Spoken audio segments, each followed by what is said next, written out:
Now, a fact-finding committee in Egypt has blamed the Muslim Brotherhood and its supporters for a wave of violence following Mohamed Morsi's removal from power. The committee was set up by the government to investigate 11 incidents in which hundreds of people died. One of those was during the breakup of a protest camp, I should say, at Rabaa in August last year.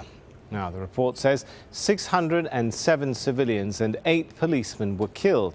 It also says pro-Morsi supporters fired the first shots and that the first person to die was a policeman.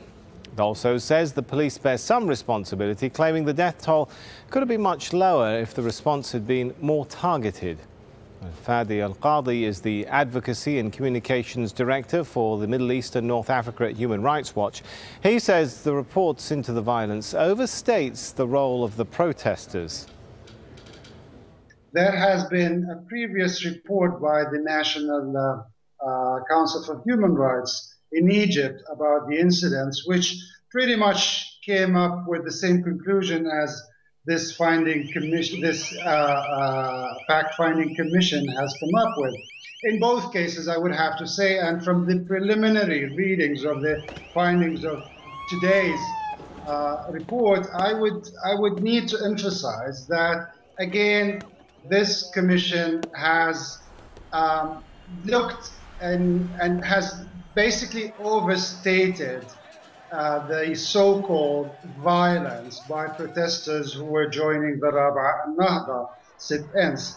The report conclusions today illustrate a picture as if there was one violent element in these incidents, which is the protesters themselves. This report really, in its recommendations, lacked tremendously, unfortunately, a call for accountability.